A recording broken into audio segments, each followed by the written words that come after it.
श्री छत्रपती शिवाजी वाचनालय साक्री आयोजित शारदोत्सव व्याख्यानमालेचे आजचे तिसरे पर्व। आजच्या या तिसऱ्या पर्वाचे अध्यक्ष आदरणीय प्राध्यापक डी.एन. खेळणार सर, आजचे व्याख्याते माननीय श्री श्रीधर शिंदे सर, वाचनालयाचे उपाध्यक्ष अण्णासाहेब माननीय सुरेशजी सोनवणे सर, व्यासपीठावर उपस्थित संचालक मंडळाचे सन्माननीय पदाधिकारी, सांस्कृतिक समितीचे सदस्य, वाचनालयाचे सर्व कर्मचारी आणि मायबाप रसिक श्रोते हो, मी आपले सगळ्यांचे शब्द सुमनांनी स्वागत करतो। सुस्वागतम सुस्वागतम सुस्वागतम। व्यासपीठावरील सर्व मान्यवरांना विनंती करतो की त्यांनी छत्रपती शिवाजी महाराजांच्या पुतळ्यास व सरस्वती मातेच्या प्रतिमेस माल्यार्पण करावे।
सर्व मान्यवरांना विनंती की त्यांनी स्थानापन्न व्हावं। प्रथमतः आजच्या कार्यक्रमाचे अध्यक्ष माननीय प्राध्यापक डी.एन. खेळणार सरांचा सन्मान वाचनालयाचे कार्यवाह आदरणीय प्राध्यापक शाह सरांनी करावा असं मी सरांना विनंती करतो।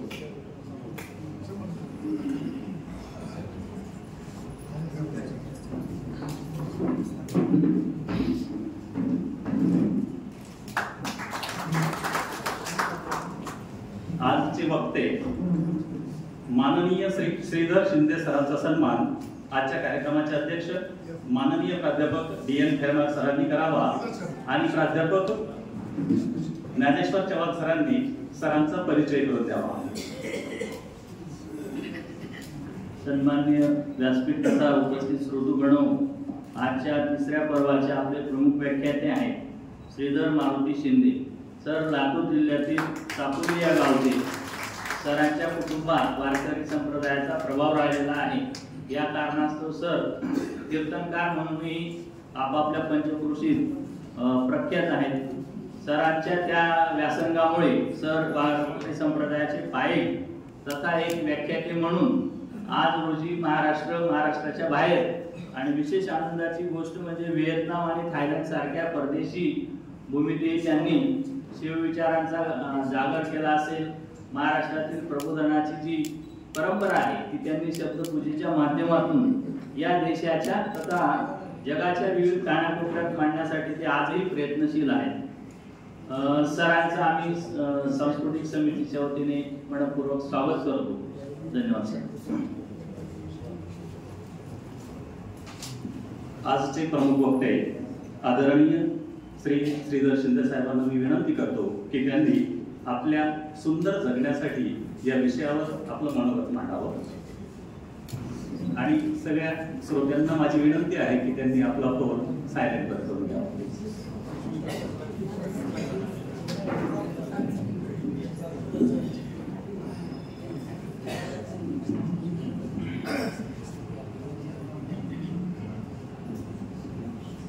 अखंड विश्वाला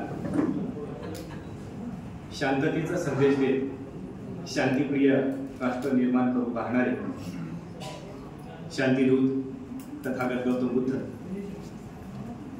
गुलामाला गुलामीची जाणीव करून द्या मगच तो बंड करून असेल असा विज्ञानवादी विचार मांडत भारत देशाला स्वतःची राज्यघटना देणारे भारतीय राज्यघटनेचे शिल्पकार भारतरत्न डॉक्टर बाबासाहेब आंबेडकर केवळ 1.5 दिवसाची शाळा करून लोकशाहीर म्हणून फक्त महाराष्ट्रातच नव्हे तर महाराष्ट्राला मुंबई मिळवून देण्यासाठी माझी मैना गावावर राहिली या एका गीतातून ज्यांनी लढवला असे लोकशाहीर अण्णाभाऊ साठे, लिंगायत समाजाला एक वेगळं व्यक्तित्व निर्माण करून देणारे महात्मा बसवेश्वर, तसेच ज्या मुलींना शिक्षणाचा खरा अधिकार मिळवून दिला त्या क्रांतिज्योती सावित्रीबाई ज्योतिराव फुले, तसेच धन धन्य हे हिरे मोती जवाहरात सोनं यापेक्षाही श्रेष्ठ आहे असा संदेश देणाऱ्या पुण्यश्लोक अहिल्यादेवी होळकर, ज्यांनी आयुष्यभर पाप करून रामायणासारखा एक महान ग्रंथ लिहून संत ही उपाधी मिळवली असे महर्षी वाल्मिकी, ज्यांनी वडिलांचं स्वप्न उराशी बाळगून आपल्या या लढ्यातून सर्व गरजूंसाठी सर्व पीडित जनतेसाठी लढा उभारून स्वतःचं स्वराज्य निर्माण केलं असे स्वराज्य संस्थापक छत्रपती शिवाजीराजे आणि असा छावा घडवणाऱ्या राजमाता राष्ट्रमाता जिजाऊ साहेब, वडिलांनी जगलेलं स्वप्न, वडिलांनी मोठं केलेलं स्वप्न झुंजावत ठेवत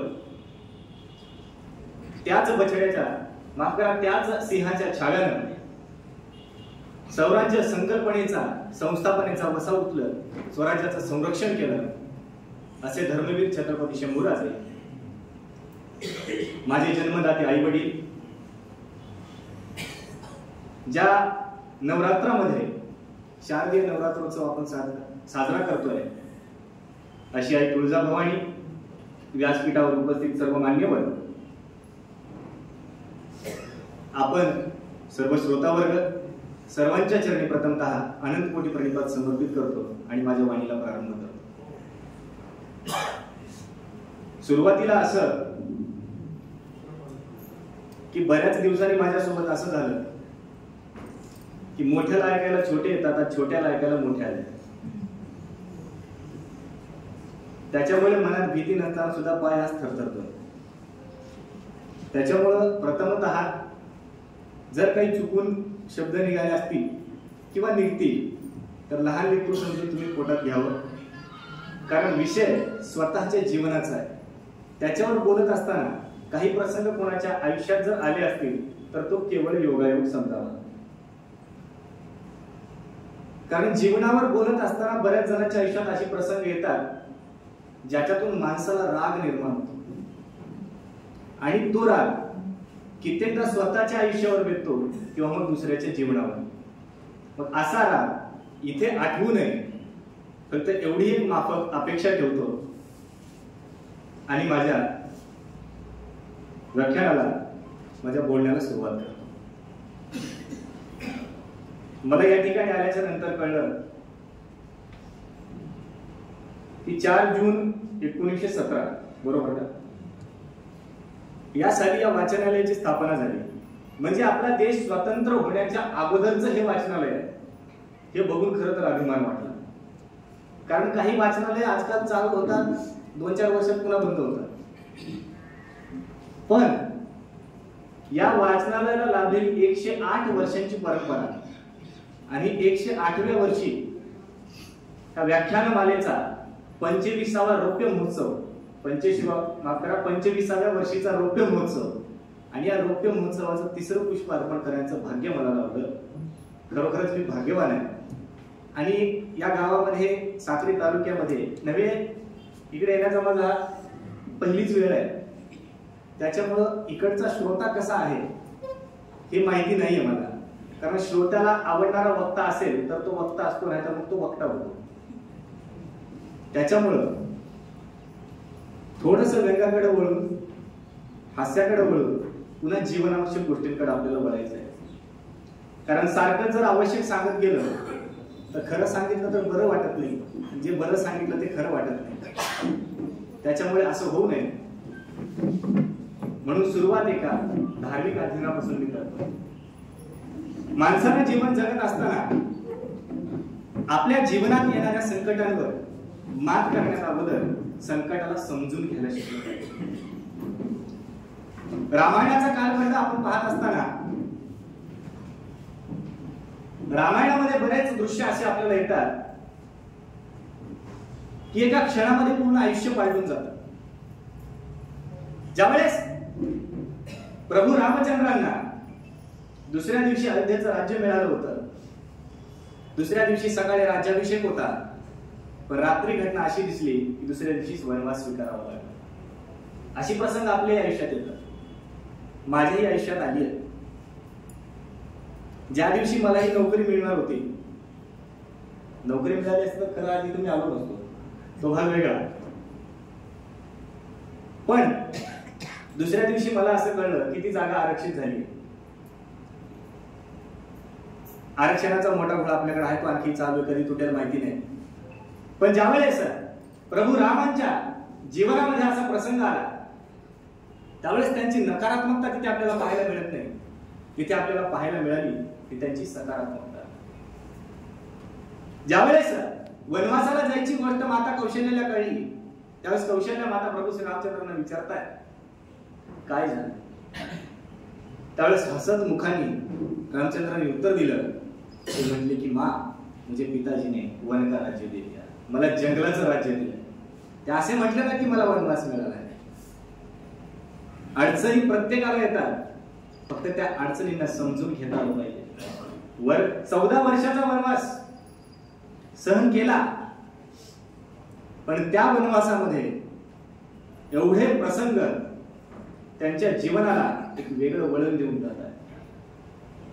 जंगलामध्ये असताना सुद्धा संन्यासाचं आयुष्य आहे, पण ते कधी संन्यासी म्हणून जगले नाही, ते जगले स्वाभिमानाने. तसेच प्रसंग आपल्याही आयुष्यात येतात, फक्त त्या प्रसंगावर मात करण्याची क्षमता आपल्याकडे असली पाहिजे. पण ही प्रसंग वृंदावताना आपण यांवर मात कशी करायची हे दुसऱ्या ग्रंथांमध्ये शिकतो, दुसऱ्या पुस्तकांमध्ये शिकतो. कारण बाबासाहेब म्हणतात की पुस्तकानं मस्तक सुधारतं, पण ते मस्तक कोणत्या पुस्तकात घालायचं हे आपल्याला आताही कळलं नाही. मी बऱ्याचदा जास्त करून प्रेमावर भाष्य करतो, मी प्रेमावर जास्त बोलतो. जास्त बोलतो म्हणून काही जण माझ्यावर संशय घेतात, पण मी त्यातला नाही कंसबंध. पण त्या गोष्टींमध्ये आपण काय शोधतो किंवा त्यातून काय घेतो हे आपण आपल्यासाठी निवडणं गरजेचं आहे. होतं काय, आपले धर्मग्रंथ खूप श्रेष्ठ आहेत. एकदा काय झालं, एका गावामध्ये आजी होती. आजी म्हणजे वयस्कर होती बिचारी. तिला एक मुलगा होता. मुलगा लहान असताना पतींचा देहांत झाला, विधवा होती बिचारी. खूप काबाड कष्ट केले, मुलाला लहानाचं मोठं केलं, खूप शिकवलं, आणि शिकून मुलगा खूप मोठा झाला आणि परदेशी नोकरीसाठी गेला. परदेशात नोकरीला गेला, बराचसा काळ निघून गेला. या माऊलीकडे जो काही धनसाठा होता तो संपला. वयोवृद्ध झाली होती, आता काम होत नव्हतं, सर्व धनसाठा संपला. शेवटी पोटाची भूक भागवण्यासाठी भीक मागायला. असाही काळ निघून गेला, भीक मागत मागत आयुष्य काढत होती. आणि एके दिवशी असा प्रसंग आला ज्या वाटेवरती माऊली भीक मागायची त्या वाटेनं शाळेचे गुरुजी चालले होते आणि गुरुजींनी पाहिलं की या मुलाची आई आहे, हा मुलगा तर श्रीमंत आहे, खूप चांगला पैसा परदेशात कमवतो, मग ही भीक का मागते? प्रश्न कोणालाही पडणं साहजिक आहे, ही भीक का मागतीये? तर गुरुजींना राहवलं नाही, न राहून त्यांनी विचारलं, म्हणले आई तुम्ही याच्या आई आहात ना? हो. तुमचा मुलगा तर खूप शिकलाय? हो शिकलाय. तो परदेशात नोकरीला आहे? हो परदेशात नोकरीला आहे. मग तो तुम्हाला सांभाळत नाही का? तो तुम्हाला विसरलाय? त्या माऊलीनं उत्तर दिलं नाही, म्हणतो तो मला नाही विसरलाय. मग तो जर तुम्हाला विसरलाय तर तुम्ही भीक का मागताय? भीक मागायचं कारण तिनं सांगितलं की मला मुलाला काही पाठवलं नाही पण तो मला विसरला नाही. गुरुजींनी विचारलं जर तुम्हाला काही पाठवत नाही तर तो विसरला कसा? तो विसरला याच्यामुळे नाही, कारण तो दर महिन्याला मला चिठ्ठी पाठवतो. शब्द नीट आहे का? तो दर महिन्याला मला चिठ्ठी पाठवतो. गुरुजी म्हणले चिठ्ठी पाठवतो, मी ती चिठ्ठी पाहू शकतो का? हो काही हरकत नाही पाहाय. त्या माऊलीनं त्या गुरुजींना घराकडे घेऊन गेल्या. घराकडे घेऊन गेले असताना एका देवळीमध्ये, घर आहे काय झोपडी होती महाराज, छोटीवर छप्पर नव्हतं काही नाही. एका झोपडीमध्ये एका देवळीमध्ये त्या मस्त अशा चिठ्ठ्या सजवून ठेवलेल्या, वाचता येत नाही, ती अडाणी आहे, अशिक्षित आहे. त्या चिठ्ठ्या गुरुजींनी पाहिल्या, त्या वाचल्या आणि गुरुजींना आश्चर्य वाटलं. त्या माऊलीला विचारलं, म्हणले आई तुम्ही या चिठ्ठ्या वाचल्यात का? ते म्हणले नाही आम्ही नाही वाचले. का वाचलं नाही? मला वाचता येत. तुम्हाला माहिती आहे का ही रंगीत कागद काय आहेत? ते म्हणले नाही. नाही म्हणल्याच्या तर गुरुजींनी कपाळावर हात मारून घेतला. म्हणले तुम्हाला माहिती नाही रंगीत कागद काय? नाही माहिती. ते बँकेचे ड्राफ्ट होते. घरामध्ये करोडोंचं वैभव आहे, मुलांना लाखोंना संपत्ती पाठवली आहे, तरी पण बाहेर भीक मागतीये. आपलं पण तसंच झालंय. लाखो करोडो रुपयांचे ड्राफ्ट आपल्या घरामध्ये पडले धर्मग्रंथांच्या स्वरूपात, पण आपल्या दुसऱ्याच्या धर्माकडून भीक मागायची सवय लागली. इथं आपण चुकलो, कारण आपण कधी वाचतच नाही. जे श्रीमद भागवत आपण फक्त मनोरंजनासाठी वाचतो, त्याच्यामध्ये जे भगवान श्रीकृष्ण आहे, चला ती धार्मिक आपण बाजूला सोडू, त्याला एक पुस्तक म्हणून वाचा, पण ती कहाणी एवढी सुंदर आहे, त्याच्यातून घेण्यासारखं बरंच काही आहे. पण आपण त्याच्याकडे कधी लक्ष देऊन वाचण्याचा प्रयत्नच केला नाही. त्या अभ्यासनाचा प्रयत्न आपण नाही केला. आपण फक्त स्वार्थासाठी जीवन जगतोय. I me and my self याच्या पलीकडे आम्हाला काही दिसलंच नाही. दुसरी गोष्ट, जीवनात घेणारा निर्णय आपण चुकीचा घेतो की बरोबर हे महत्वाचं नाहीये. फक्त घेतलेला निर्णय बरोबर कसा करून दाखवायचा हे आपल्याला कळलं पाहिजे. माझे वडील मला म्हणायचे तू इंजिनियर हो, असं ते म्हणायचे. पण आता त्यांना माहिती नव्हतं की गणितात माझी दांडी बोलवते आधीपासून. इंजिनिअरिंग साठी मॅथ महत्वाचा आहे आणि मला लहानपणापासून बोलायची आवड. मी पॅशनला प्रोफेशन बनवलं, माझ्या आवडीला काम बनवलं. ज्यावेळेस मी बोलायचं त्यावेळेस कुणी ऐकायचं नाही. आता मी बोलावं म्हणून मला बोलावतात. ही क्षमता कशाची आहे? वाचनाची आहे. स्वतःला घेतलेला निर्णय फक्त सिद्ध करून दाखवता आला पाहिजे. तुम्ही म्हणाल स्वतःचं प्रमोशन करताय, असं काही नाही. केलं तरी ते चुकीचं नाही. पण आपण जी ग्रंथ वाचतो त्या ग्रंथांमध्ये खूप काही आपल्याला मिळालेलं आहे. काही दिवसापूर्वी मालेगावला शिवमहापुराण कथा झाली. प्रदीपजी मिश्रांती कोण कोण गेलं होतं? इमानदारीने सांगायचं. साखरीत पण झाली हे माहिती नाही मला. बरं कोण कोण ऐकली? इमानदारीने हात वर करायचे. सगळ्यांनी ऐकली. त्यांचे खूप मजबूत वाक्य आहे, सभी समस्याओं का हल एक लोटा. पण ते कुठं घालायचं हे त्यांनी नाही सांगितलं. भगवान शिवाला जलाचा अभिषेक करायचा आहे, पण कोणी करायचा हा प्रश्न मोठा आहे. आपण आयुष्यात किती मोठे झालो हे महत्वाचं आहेच, पण कसे मोठे झालो आणि का मोठे झालो या दोन प्रश्नांची उत्तर खूप महत्वाची आहे. शेक्सपियर सांगून गेला, to be or not to be that is a question. मी म्हणतो तो दलिंदर आहे. जगावं की मरावं हा प्रश्न नाहीये, कसं जगावं आणि का जगावं हे दोन प्रश्न खूप महत्वाचे आहेत. जगावं तर कुणासाठी जगावं, कशासाठी जगावं, काय मिळवण्यासाठी जगावं आणि ते मिळवावं तर कसं मिळवावं, अनेक प्रश्न आहेत. पण त्या सर्व प्रश्नांचं उत्तर आपल्याला आपल्या ग्रंथांमधून सापडतं. सुंदर जगण्यासाठी हा विषय ज्यावेळेस मी घेतला त्यावेळेस माझ्या समोर काही पात्र उभी राहिली. सगळ्यात अगोदर माझ्या आयुष्याचे सगळ्यात मोठे हिरो माझे वडील. काही नाही, मी गरीब कुटुंबातला, मी शेतकरी वर्गातलाच आहे. आम्हाला वाटायचं ज्यावेळेस आमची 11वी 12वी झाली त्यावेळेस मला वाटायचं की माझ्या वडिलांनी मला काय दिलं. लॉकडाऊनच्या नंतरही मी तेच म्हणत गेलो की तुम्ही मला काय दिलं. पण ज्यावेळेस 3 वेळेस हे शरीर आपटलं तेव्हा कळलं की त्यांनी आम्हाला काय दिलं. पण हे जे दिलंय ते टिकवता आलं पाहिजे. मला जर माझ्या वडिलांनी प्रेमाची शाल बांधून ठेवली असती तर आज मी तुमच्या इथे बसलो नसतो किंवा तुम्ही मला ऐकायला आले नसते. आपल्या मुलांना ज्यावेळेस काही द्याल ना त्यावेळेस त्याला त्या गोष्टीसाठी धडपड करू द्या, हे माझ्या वडिलांचं वाक्य आहे. आणि असं नाही की माझा लाडकार झालाय, माझ्या वडिलांनी मला खूप मारलंय, साधं सुद्धा नाही, बोटानं मारलंय. आणि त्या शिक्षणातून मला एक गोष्ट अशी शिकायला मिळाली की ज्या मुलाला त्याच्या वडिलांनी मारलंय आणि बुटानं मारलंय ते पोरगा आयुष्यात सक्सेस आहे. कारण वडिलांकडून मिळणारा मार कौतुकाच्या थापेची बरोबरी करू शकत नाही. कौतुकाची थाप हे कोण देतं? ज्याला आपलं कार्य आवडतं, पण ज्याला आपलं कार्य सुधारायचंय, जीवन सुधारायचंय, तो फक्त मार देत असतो. मग तो गुरु असो, आपला मोठा भाऊ असो, बहीण असो किंवा आपले आई वडील, ज्याला साध्या भाषेत आपण मार्गदर्शक म्हणतो.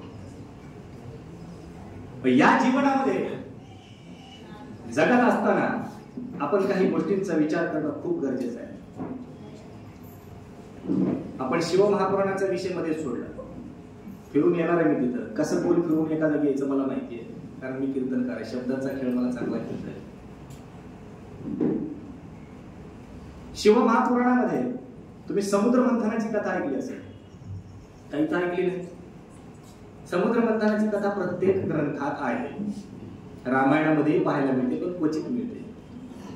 श्रीमद भागवतामध्ये आहे, नवदुर्गा चरित्रामध्येही आहे, श्री गणेश चरित्रामध्येही आहे. तुम्ही माझ्यापेक्षा जाणकार आहात. मी लहान थोडी मोठा घास घेतोय माहिती आहे मला, पण तरी धाडस करतोय. कारण वाचनालयाचं जे नाव आहे त्या नावातच मला धाडस आहे, त्याच्यामुळे धाडस करायला हरकत नाही.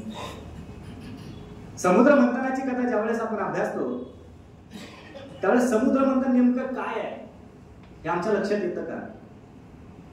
समुद्र मंथनातून आपल्याला 14 रत्न मिळाली. कोणती कोणती मिळाली? सुरुवातीला मिळालं विष.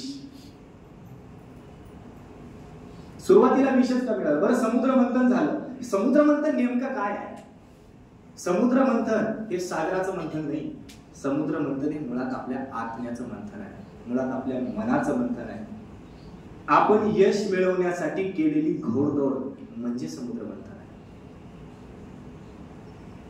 समुद्र मंथनामध्ये ही जी रत्न मिळाली, 14 रत्न, खरं तर 15 मिळाली, पण एक रत्न असेल ज्याला कोणी रत्न मानत नाही, ते सांगतो मी पुढे. ही 14 रत्न मिळाली. बरी बॅक टू बॅक अशीच का मिळाली? आपण स्टेप बाय स्टेप म्हणतो आपल्या भाषेत. सुरुवातीला विष निघालं, पुन्हा कामधेनू, मग उच्चैश्रवा, पुन्हा ऐरावत हत्ती, असं का निघालं, कौस्तुभ मणी, कल्पवृक्ष, नंतर दारू पण मिळाली. हे असं का बरं मिळालं?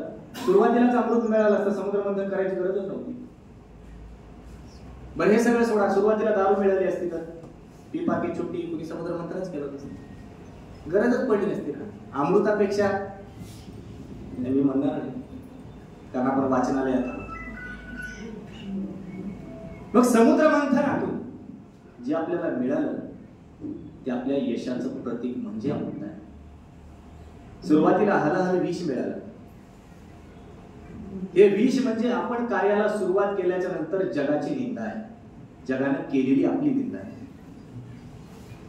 कोणीतरी नाव ठेवतं, कोणीतरी टोचून बोलतं, कोणाचं तरी बोचतं आपल्याला.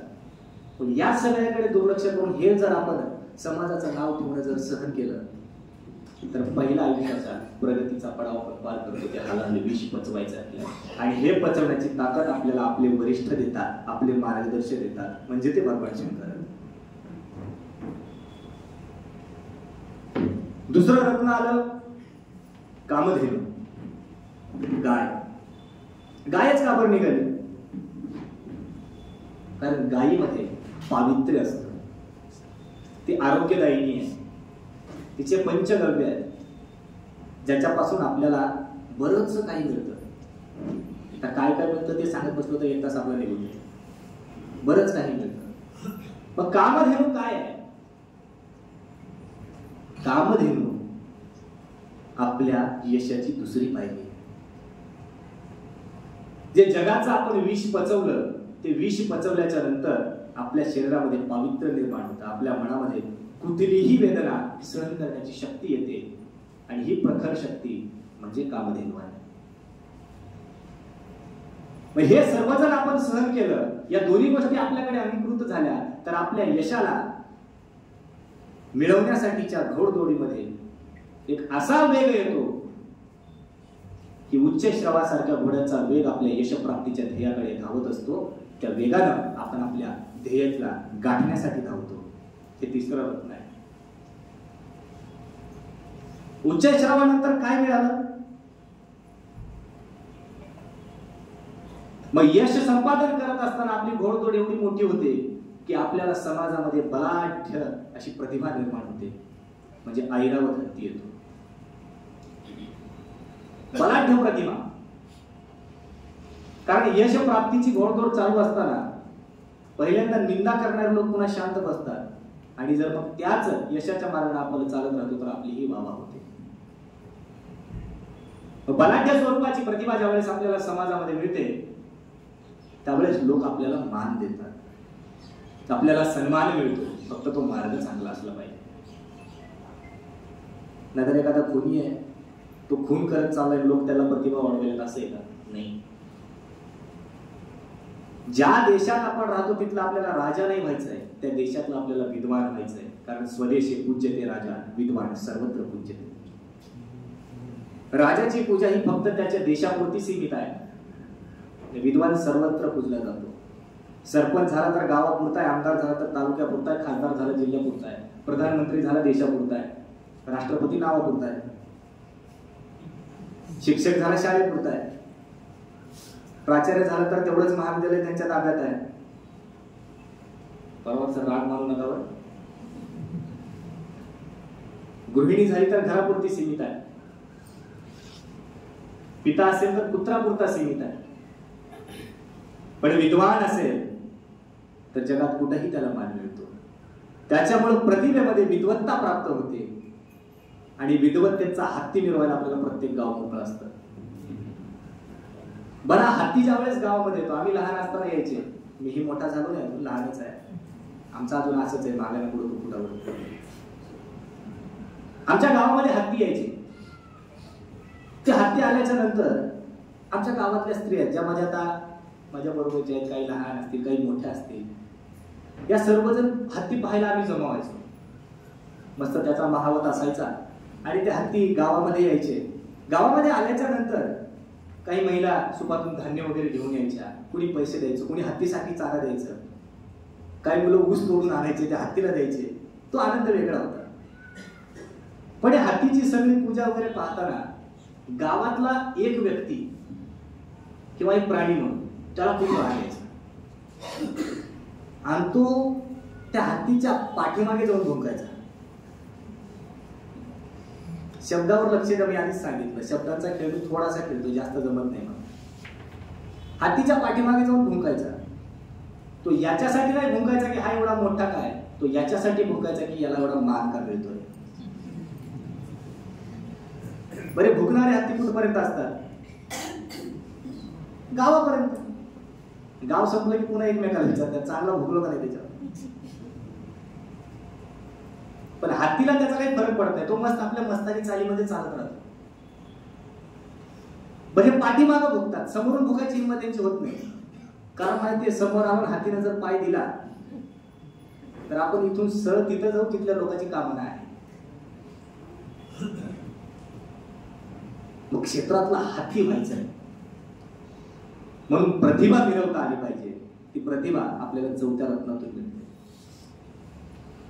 हे सगळं झाल्याच्या नंतर प्रतिभा किती मोठी आहे.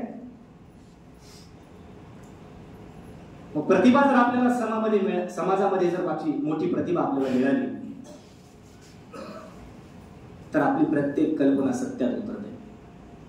आपण एखादी गोष्ट तिची अपेक्षा केली, तिची कल्पना केली की ती आपल्याला मिळते, म्हणजे आपल्याला आयुष्य आहे. कल्पकतेचा, विद्वत्तेचा कल्पवृक्ष मिळतो. मग ही विद्वत्ता किती मोठी आहे की आपल्या कल्पना शक्तीला तिला मिळवण्यासाठी स्वतःहून तयार व्हावं लागतं. ती प्रतिभेची गोष्ट आहे. प्रतिभा एवढी बलाढ्य आहे की फक्त आपल्याला टिकवता आली पाहिजे. कल्पवृक्ष मिळाला, म्हणलेली गोष्ट मिळायला लागली ना, मेहनत करायची गरजच नाही. एका प्रतिभा मिळाल्याच्या नंतर जे पाहिजे ते मिळू लागलं. समाजामध्ये प्रतिष्ठा आहे, मोठी प्रतिष्ठा मिळाली. पाहिजे ते मिळायला लागलं की माणूस थोडं वाकड्या वाटेने जातो. मग थोडा काहीचा सुगंध लोकांच्या नाकांना आवडत नाही, तो त्याच्या ओठाला आवडतो. म्हणजे समुद्र मंथनातून एक रत्न असं बाहेर आलं होतं जे राक्षसांनी घेतलं. त्याला वारुणी, सुरा, आपल्या भाषेत दारू म्हणतात. जे पाहिजे ते मिळू लागलं ना. मन किती चंचल आहे, कधीही पलटू शकतं. मग माणूस फक्त दारू पिऊन शांत बसतो का? नाही. आधी मध्ये कधी चक्कर असते सप्तेकातील. सप्तेकातील तुमच्याकडे माहिती आहे ना? नशीब त्या गावात माहिती नाही. माहिती असलं तरी कोणी काही बोलणार नाही. सप्तेकातील म्हटलं की लोकांच्या ओठावर गौतमी पाटील आपोआप येतं. म्हणून मी तो शब्द वापरला, कारण कोणावर मला टीका करायची नाहीये. पण तिथून पुढे माणूस मन चंचल आहे, विस्कळीत आहे. सगळं काही जर ऐतं मिळायला लागलं तर वाईट मार्गाने आपोआप जातं. दारूच्या नंतर मग रंभा आहेच, उर्वशी, मेनका, आणखी बरेच नाव आहेत त्या अप्सरांची. ते सांगत बसलो तर 72 हुर म्हणतात तिला. मग ते सगळं आपल्याला मिळालं. मग हे सगळं मिळाल्याच्या नंतर आता दारू पिणारा व्यक्ती आहे किंवा दुसऱ्या कुठल्या आवडीचा व्यक्ती आहे, तो आयुष्यात सक्सेस होणार आहे का? तो तिथून अधोगतीला लागतो. मग लक्ष्मीची मोठी बहीण त्याला मिळते, ज्या 14 रत्नांमध्ये मोडलं जात नाही. तिचं नाव आहे अलक्ष्मी, जे दुःख आणि दारिद्र्याचं प्रतीक आहे. म्हणून तिला 14वर रत्न म्हणत नाही, तिला रत्न म्हणतच नाही. खरं तर 15 रत्न मिळाली. आता हे तुम्हाला कोणी सांगितलं का नाही ते मला माहिती नाही, पण अलक्ष्मी ही लक्ष्मीची मोठी बहीण आहे. अलक्ष्मी घरात येण्याचे काही संकेत आहेत. घराचं अंगण पारसं राहणं, रात्री जेवल्याच्या नंतर भांडी खरकटी ठेवून सकाळी धुते म्हणून झोपणं, किचन वाटा साफ न करता झोपणं, घरात कचरा राहणं, ही दारिद्र्याचं प्रतीक आहे. जे घर स्वच्छ आहे तिथे कधीही शांती असते आणि त्या घरातही शांती असते. मग या वाईट वळणाला लागल्याच्या नंतर दारिद्र्य, दुःख, गरिबी आपोआप येणार, आरोग्य बिघडणार.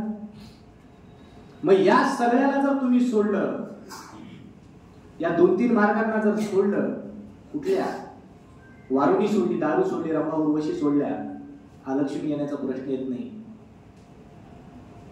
आयुष्याचा कल्पवृक्ष जरी मिळाला तरी आपण प्रतिभा जर जिवंत ठेवली, आपला स्वाभिमान जर जिवंत ठेवला तर तुमच्या प्रतिभेची कीर्ती सुगंधासारखी सगळीकडे पसरेल. म्हणजे तुम्हाला आयुष्यात पारिजात वृक्ष मिळेल. मग हा पारिजात एक असा वृक्ष आहे ज्याचा सुगंध एवढा दरवळतो, कोणाला माणसाला तिथून बाजूला यावं वाटत नाही, एवढा सुगंध आहे. आपले सेंट काही करत नाहीत आजकाल. ज्यावेळेस मी व्हिएतनामला गेलो त्यावेळेस तिथं एक आमची मैत्रीण भेटली, जुडी होती. उमरगा चौरस्ता इथं राहायची ती. लग्न झाल्याच्या नंतर तिकडे राहायला लागली. तिने मला एक परफ्यूम दिला होता. आपल्या देशामध्ये तो खूप स्वस्त आहे, पण तिथे तो 2 लाखाचा मिळाला. व्हिएतनामला आपल्या इकडे 2,500-3,000 रुपयाचा तो असेल माझ्या मते, कारण तिकडची जी करन्सी आहे ती खूप स्वस्त आहे आपल्या देशापेक्षा. मग हे जर आपल्याला मिळालं तर आपला सुगंध वेगवान पद्धतीने जातो, आपली प्रतिभा वेगवान होते. म्हणजे श्री विष्णूंचं धनुष्य आपल्याला मिळतं. याच्यातून जर आपण पुढे जात राहिलो, ज्या वेगाने आपण प्रतिष्ठा मिळवतोय, प्रतिभा मिळवतोय, हे सगळं जर मिळालं आणि आपण वाईट मार्ग सोडून जर चांगल्या मार्गाला लागलो तर निश्चितच आपल्याला एक दिवस लक्ष्मी आपल्या घरी पाय पडल्याशिवाय राहणार नाही. मग हे 8वं रत्न मिळतं. हे सगळं चालू असताना लक्ष्मी मिळाली आहे, पैसा अमाप आहे, पण तो टिकवला तर आरोग्यही मिळतं. आणि जर या गोष्टी सुरळीत राहिल्या, कुठल्याही गोष्टीला न गुमानता आपण आपल्या ध्येयाकडे जर एकवटून राहिलो तर नेहमीच आपण यशाच्या शिखरावर पोहोचू. म्हणजे आपल्याला समुद्र मंथनातून मिळालेला अमृत आपल्या पदरात पडल्याशिवाय राहणार नाही. ही खरी समुद्र मंथनाची कथा आहे. याच्या दोन्ही गोष्टी आहेत. देव आणि असुरांनी मिळून केलं. देव आणि असुर कोण आहेत? आपल्याच मनातले चांगले आणि वाईट विचार आहेत. माता लक्ष्मी कोण आहे? धन, वैभव, संपत्ती आहे. धन्वंतरी भगवान कोण आहे? आपलं आरोग्य आहे. अमृत काय आहे? आपल्या जीवनात मिळालेलं यश आहे. याच्या पलीकडे काही समुद्र मंथन असेल असं मला वाटत नाही. मला जर कोणी इंग्रजी बोल म्हटलं तर मी एकच वाक्य बोलतो, A to Z. याच्या बाहेर काही इंग्रजी नाहीच. आणि माझी इंग्रजी आधीपासून कच्ची आहे. I can speak in English but I can't speak well English. याचा अर्थ काय होतो हे मलाही माहिती नाही. पण जीवन जगत असताना ते जगावं कसं हे आपल्यावर अवलंबून आहे. रामायणाची आपण कथा ऐकतो, महाभारताच्या ऐकतो. स्त्रीचा अपमान दोन्हीही, माफ करा आपण विलन म्हणू त्यांना, आहे आपल्या भाषेत, खलनायक दोघांनीही केला. दुर्योधनानेही केला, दुःशासनानेही केला. महाभारतामध्ये सगळ्यात मोठा अपमान तर दुःशासनाने केला आणि रामायणामध्ये केला तो रावणाने. रावण, आपण आपल्या मुलाचं नाव ठेवताना रावण ठेवतो पण दुःशासन ठेवत नाही. ठेवतो का? कोणीतरी ठेवलंय का? रावण ठेवलेलं. माझ्या चुलत आजोबाचंच नाव आहे रावण. आता भावकी म्हणल्यात जास्त हसू येईल तुम्हाला, असं नाही. पण रामायण एक अशी कहाणी आहे ज्याचा विलन पण खूप सुंदर आहे.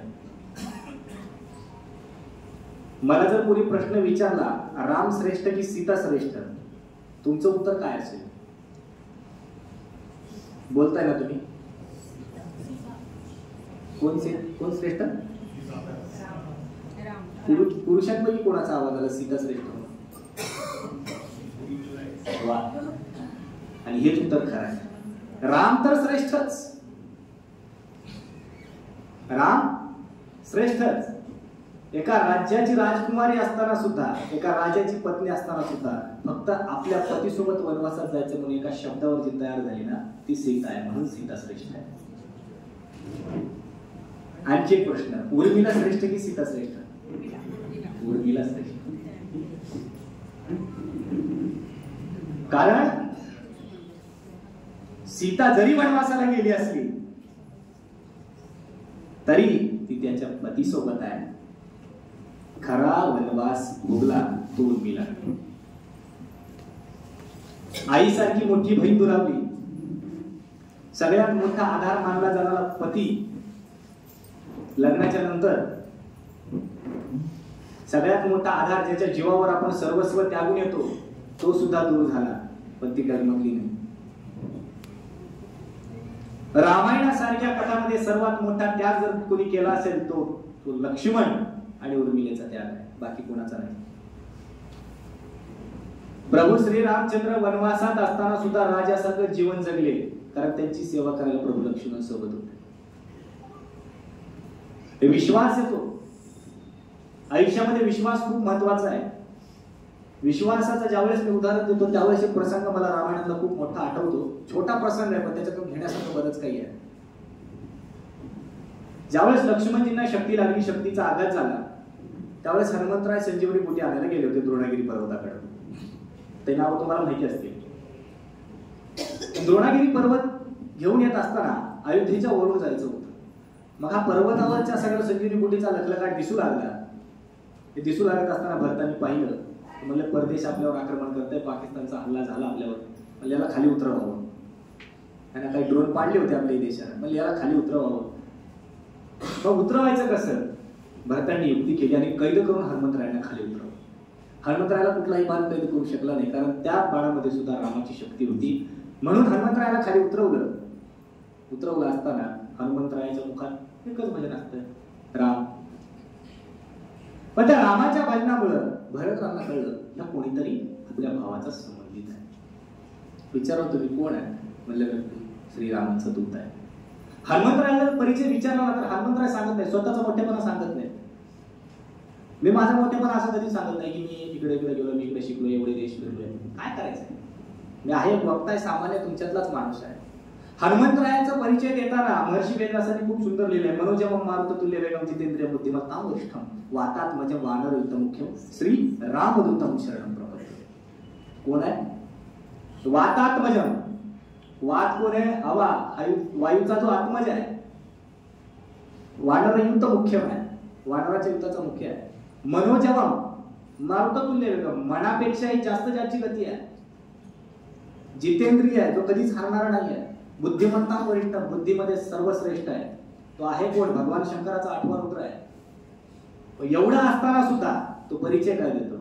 श्री रामदूतम शरणं प्रपद्ये. माझी टोटल अवकात एवढी आहे, मी रामाचा दास आहे.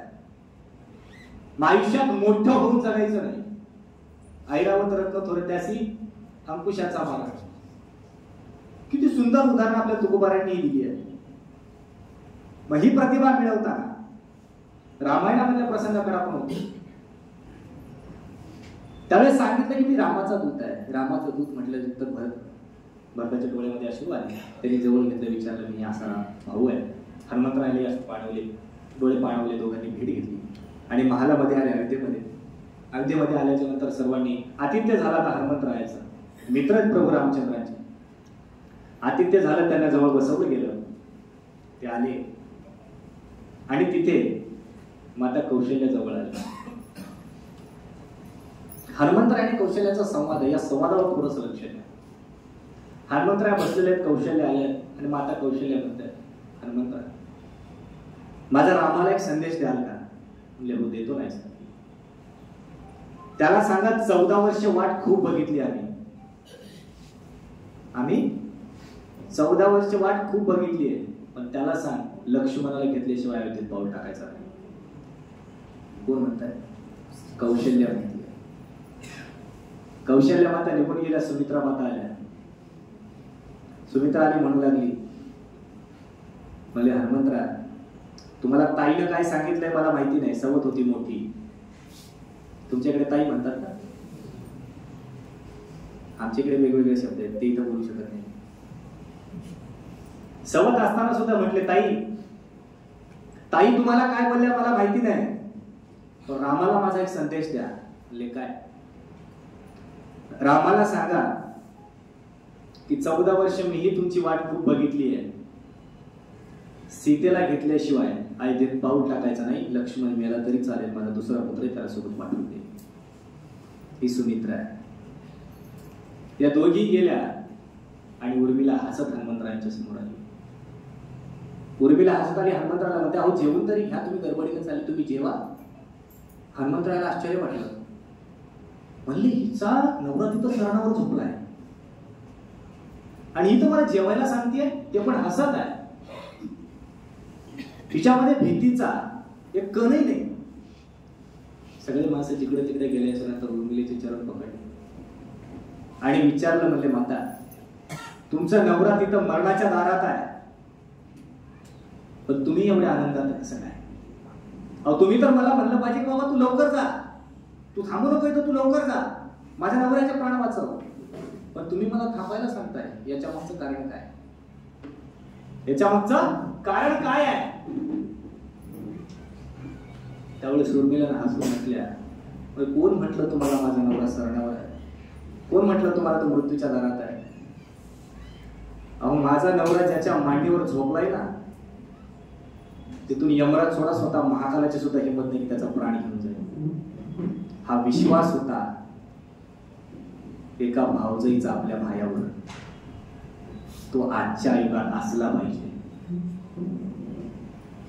आजकाल बरीच प्रकरणं अशी पाहायला मिळतात, घरात दोन जावांचं जमत नाही म्हणून घरं फुटतात. काय होतात? घरं फुटतात. त्यात फक्त तुमची चूक नाही, आमच्या सारख्यांची पण चूक आहे. माझं काही अजून झालं नाही, मी भलेही बोल्यावर चढलो नाही, पण वराती खूप बघितल्या. कारण अनुभव त्या गोष्टीचे आम्हालाही आलेले. दोन भाऊ जर मिळून राहिले तर यांची काही मिसाज. मग तो रामायणाचा काळ आहे.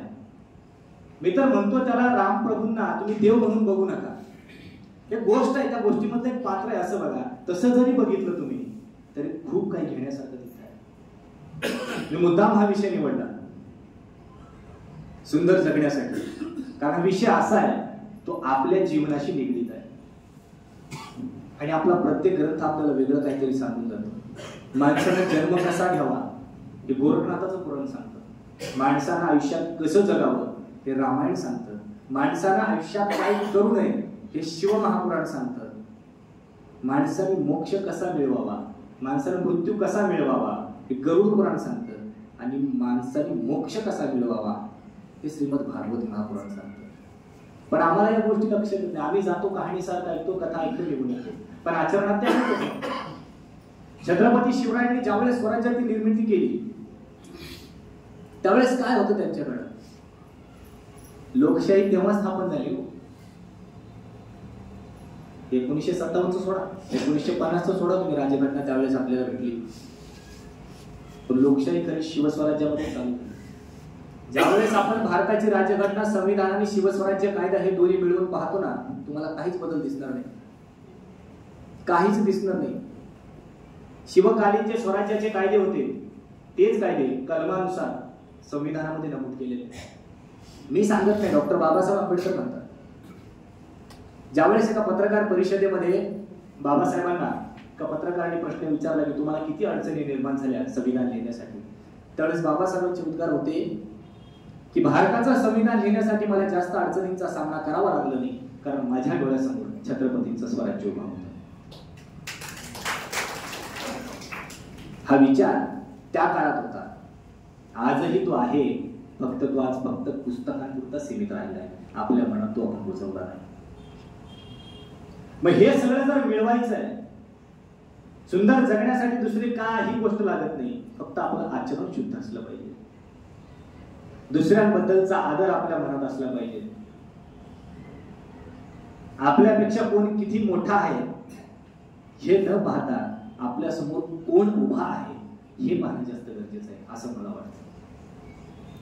आयुष्य खूप गमतीदार आहे, फक्त ते माणसाला जगता आलं पाहिजे. पण आपण ध्येय प्राप्तीसाठी लढतानाच काहीतरी अर्धवट आयुष्य सोडून जातो. तर बऱ्याच जणांना वाटत असेल हा विषय वेगळा आहे, पण हा मानतोय वेगळं नाही, हा जीवनाशीच संलग्नित आहे. महाभारतामधले प्रसंग खूप सुंदर आहे, रामायणामधले सुंदर आहे. मी हे जास्त मानतो. याच्या मागचं कारण असं आहे की मी हे मानतो म्हणूनच आज तुमच्या समोर. कारण थोड्या वेळापूर्वी सरांनी सांगितलं की वेदश्री प्रतिष्ठान आणि गीता परिवार यांच्याकडून मला युवा धर्माचार्य हा पुरस्कार मिळाला आहे. मी धर्मांध लोकांना धर्म सांगत असतो. म्हणून मला ती उपाधी मिळाली, तो पुरस्कार मिळाला. हा माझा मोठेपणा नाही, हा त्यांचा मोठेपणा की त्यांनी माझ्यासारख्या एका पामराला तो दिला. कारण माझं वय एवढं नाही की तेवढ्या मोठ्या उपाधीचा मी पाईक असू शकेन. वारकरी संप्रदाय आधीपासून घरात होता, त्याच्यातूनच पुढे आलो. बोलण्याची आवड होती म्हणून बोलायला लागलो आणि बोलता बोलता इथपर्यंत पोहोचलो. अडचणी मलाही आल्या, अडचणी तुम्हालाही येतात. मरेपर्यंत अडचणी आहेत, मेल्याच्या नंतरही अडचणी आहेत. माणूस जोपर्यंत जिवंत आहे त्याचं नाव असतं, मेल्याच्या नंतर ती बॉडी होते. मग ती बॉडी जाळायची, पुरायची, दफन करायची का एखाद्या विद्यालयाला, एखाद्या चिकित्सालयाला दान करायची, ते बाकीची माणसं ठरवतात. किंवा काही जण जाताना ठरवून गेलेले असतात. अडचण मेल्याच्या नंतरही संपणार नाही, फक्त त्या अडचणीवर मात करता आला पाहिजे. You have to do anything and everything for achieve your dreams and then you will be success. But we don't know what is mean by success. Success is not a destination, success is a journey. ध्येय प्राप्ती, यश संपादन केलं म्हणजे कुठल्या शिखरावर जाऊन बसणं नाही, तो एक प्रवास आहे आयुष्याचा जो आपल्याला निरंतर करायचा आहे. आपण काय करतो हे महत्वाचं आहे, आपण कुठं करतो हेही महत्वाचं आहे, पण आपण का करतो हे सगळ्यात जास्त महत्वाचं आहे. या आयुष्यामध्ये आता आजचं जर उदाहरण घ्यायचं गेलं, खरं तर मी महिलांबद्दल जास्त बोलत नाही, त्यांना राग लवकर. आजच्या साडीचा रंग मला सांगायची गरज नाही, बरोबर आहे सर. तुम्ही उशीर आले, सगळ्यात आधी मला बोलून तुम्ही उशीर आला. असू द्या, काम असलं की होतं. पण त्यावेळेस जर माता जिजाऊ सावित्रीबाई फुले, अहिल्याबाई होळकर, अहिल्यादेवी होळकर या जर नवऱ्यासोबत भांडत राहिल्या असत्या, मला 9 दिवसासाठी मला 9 रंगाच्या साड्या पाहिजे, तुम्ही इथं काय बसलो असतो. फक्त विचार करा, सावित्रीबाई फुले जर म्हणल्या असत्या नाही मला शाळेत जायला रोज नवीन साडी पाहिजे, तुम्ही भांडता का नाही साडीसाठी? खरं बोलायचं, खोटं बोलायचं नाही. माझ्याही घरी भांडणं आहेत. हा, माझ्यासोबत कोणी भांडत नाही.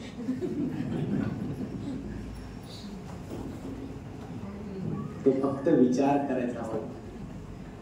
नाही, मी स्वतःशी भांडतो, तो विचार आपल्याला केला पाहिजे. आपण नवदुर्गा चरित्र किंवा या शारदीय नवरात्रोत्सवामध्ये थोडे फंबल पडतात बरं, थोडं समजून घ्या. कारण या नवरात्रोत्सवामध्ये आपण फक्त देवींचे रंग घेतले, तिचं रूप घेण्याचा प्रयत्न केला, तिची कार्य घेण्याचा प्रयत्न केला. आपल्याकडे तिच्यातलं फक्त एकच कार्य आहे,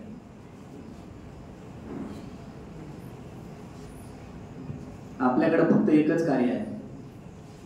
तिचं एकच रूप आपल्याकडे सगळ्यात जास्त पाहायला मिळतं. फक्त पुरुष प्रवर्गाने एखादी गोष्ट घरी घेऊ नये, तिच्या मनाविरुद्ध व्हावी. तेव्हा दुर्गेमध्ये कधी महाकाली येईल हे सांगता येत नाही. हे सगळं चालू असताना हे जीवन आहे, फक्त ते थाटात जगायचं आहे. पण या जीवनामध्ये आपण कोणता मार्ग निवडतो हे सगळ्यात जास्त महत्वाचं. आमचे शहा सर बसले होते, थोड्या वेळापूर्वी त्यांना प्रसंग सांगितलाय की 17 सप्टेंबरला मराठवाडा मुक्ती संग्राम निघाला. तो मराठवाड्यात होतो, विदर्भात. मी पहिल्यांदाच जाईल आहे ना, असंच बोलतात. मला समजतं पण बोलता येत नाही. पण मला अहिराणीतलं सगळ्यात जास्त आवडलेलं गाणं जे मी खूप माझ्यामध्ये 11वी-12वीला असताना ऐकलं होतं, ते गहू जयसो बाजारी जयसो काहीतरी आहे बघा, आहे ना असं काहीतरी, ते आता लक्षात नाही माझ्या, आहे की नाही. पण त्याच्यानंतर मोठे झाल्याच्या नंतर एक गाणं खूप आलं, जे सचिन कुमावतनं सगळीकडे पसरवलं, तो म्हणे मायावर बोलले कसं केसावर फुगे. त्याच्यामुळं विदर्भामध्ये कोणती भाषा, खानदेशामध्ये कोणती भाषा बोलली जाते त्या अखंड महाराष्ट्राला ते गीतातून कळालं. कारण दर 20 मैलावर भाषा बदलते, 20 किलोमीटर गेले की भाषा बदलते. आता छत्रपती संभाजीनगरला माझं शिक्षण झालं, तिथं सुरुवातीला आले की मला मित्र माझे काय करू राहिला, आम्हाला काहीच कळायचं नाही, कारण आमच्याकडे येऊन आला, जाऊन करायला, खावला, आमच्याकडे वेगळाच रट्टा असतो. कारण आमच्या इकडची भाषा अशी आहे की प्रेमाने बोललं तरी वाटतं की हे भांडण करतायत. जो आम्ही एका विद्यार्थ्याला विचारलं होतो, तो इथलाच आहे, मारेगावचा दिग्विजय पाटील, आणि तो संभाजीनगरला माझा क्लासमेट असल्यामुळे छत्रपती संभाजीनगरला आम्ही डॉक्टर बाबासाहेब आंबेडकर विद्यापीठामध्ये मी पत्रकारिता विभागाचा विद्यार्थी होतो. हा विषय वेगळा आहे की मी तिथला टॉपर आहे, पण तिथे असताना त्याला मी माझ्या इकडच्या भाषेत बोलायचो. तो एकच म्हणायचा, मास्तर काय बोलता ते कळतच नाही, तुम्ही काय बोलता ते कळतच नाही. मी म्हणलं तुझी भाषा मला कळत नाही, माझी तुला कळत नाही. मग दोघांनी आम्ही थोडा संवाद असा साधला की दोघांच्या भाषा येऊ लागल्या आणि पूर्णपणे भाषेची खिचडी झाली. माझं तेच झालेलं आहे. मी मुंबईत गेलो, मला तिथली भाषा थोडी बोलायला अवघड जाते आणि माझ्या भाषेमध्ये तुम्हाला जास्त करून मालवणी शब्द ऐकायला मिळतील, कोकणी ऐकायला मिळतील, संगमेश्वरी भाषेतले काही शब्द ऐकायला मिळतील, कारण तिकडं थोडी जास्त ओळख आहे. तसं नाशिक जिल्ह्यामध्ये माझी बरेच ओळख आहे. सिन्नर असेल, परत नांदगाव तालुका असेल, इकडे मी बऱ्याचदा येऊन गेलो. पण साक्रीला पहिल्यांदाच होतो. मालेगावला ही 2-3 वर्षाखाली व्याख्यान झालं माझं छत्रपती शिवरायांच्या जयंतीला. पण हे सगळं करत असताना माझं एक ध्येय वेगळं होतं. मी एका अशा ध्येयाकडे गेलतो जिथं मला चित्रपटांमध्ये अभिनेता व्हायचं होतं, आपल्या भाषेत हिरो व्हायचं होतं, नायक. मी तिथंही 3 वर्ष काम केलेलं आहे. बरेचसे दिग्दर्शक आजही मला पर्सनली ओळखतात. त्यात महेश मांजरेकर असतील, केदार शिंदे असतील. तर बऱ्याच जणांना माहिती आहे साऊथची हिरोईन, तुम्हाला माहिती असेल नसेल, कृती शेट्टी, ही माझी चांगली मैत्रीण आहे, आजही आहे. पण त्या क्षेत्रात जायचा विचार असा होता, मी तिथं 3 वर्ष काम केलं होतं, भरपूर काम केलं. मी ॲज अ प्रोडक्शन हेड म्हणून तिथं काम केलं. 2 वर्ष प्रोडक्शन मॅनेजर झालो, 3ऱ्या वर्षी 1 वर्ष प्रोडक्शन हेड म्हणून मी काम केलं. पण तिथे मला मनासारखी झोप नाही मिळाली, कधीच नाही. पैसाची काय मिळालं, पैसा भरपूर मिळाला. वर्षाकाठी 25-30 लाख रुपये मला मिळायचे वर्षाला. पण पाहिजे तशी झोप मिळाली नाही, मनाला शांती मिळाली नाही. सगळ्यात महत्वाची गोष्ट म्हणजे तिथं मला रिस्पेक्ट मिळाली नाही. आणि स्वाभिमान गहाण ठेवून काम करणारी मराठवाड्यातली, महाराष्ट्रातील लेकरं नाहीत. खरंय का सर? एखाद्याने जर कधी आपला अपमान केला तर वाटतं आपण याच्या कानफडात लावावी, वाटतं. वडिलांनी जरी आपला 4 चौघात अपमान केला तर आपल्याला वडिलांचाही राग येतो. मग तिथं माझा झोप मिळायची नाही, रिस्पेक्ट मिळायची नाही. कारण ती इंडस्ट्रीत अशी आहे, तिथं 2 गोष्टी भरपूर मिळतात. म्हणजे माफ करा, तिथं एक गोष्ट भरपूर मिळते. पहिली गोष्ट प्रसिद्धी, दुसरा पैसा. पण झोप आणि इज्जत या 2 गोष्टी मिळत नाही. मग हे सगळं चालू असताना छत्रपती संभाजीनगरला माझं फायनल वर्षासाठी मी आलो. इकडे बऱ्याच गोष्टी आयुष्यात काही सकारात्मक घडल्या, काही नकारात्मक घडल्या. त्या गोष्टीतून मनाला खूप वेदना झाल्या आणि या वेदनेच्या भ्रमामध्ये थोडी वडिलांची मानसिक परिस्थिती बिघडली होती. त्याच्यामुळं माझं डोकं थाऱ्यावरच नव्हतं. 6 महिने सलग मला झोपच लागली नाही कसलीच. बाराळे डॉक्टर म्हणून प्रसिद्ध डॉक्टर आहेत, मनोरुग्ण, आपलं मनोरुग्ण तज्ञ, माहिती असतील बऱ्याच जणांपैकी. त्यांनी माझा जे असेल ते ट्रीटमेंट केलं होतं. मग त्यांनी मला एवढं सांगितलं की तुझं मन जिथं रमेल तिथं रमव. मला काही त्यावेळेस वाचनाची वगैरे आवड नव्हती. आम्ही खुले म्हशीच्या मागे हिंडलेले पोरं. शेतकरी म्हणलंच काय, 2 बैल घ्यायच्या, 2-3 म्हशी घ्यायच्या, माळावर जाऊन बसायचं. शाळा सुटली की तेच काम, शाळा भरण्याच्या आधी तेच काम. मग इकडे येऊन बसलो असताना त्यांनी मला एक फक्त एवढं सुचवलं, म्हणजे जेवढं होईल तेवढं तुमचं मन रमवा. तर कुठं रमवायचं? तर टीनेज होती, तरुण होतो, आजही काही म्हातारा झालो नाही. पण तो काळ वेगळा होता. नुकतीच पालवी फुटायचा काळ होता. आता वाचनाची तर आवड नाही, मग करावं काय? मग गार्डन मध्ये जाऊन बसायचं आणि जोडप्यांकडे बघायचं. खरं सांगतोय, दुसऱ्याचं कशाला, माझं स्वतःच सांगतो. पण तिथंही मन रमत नव्हतं.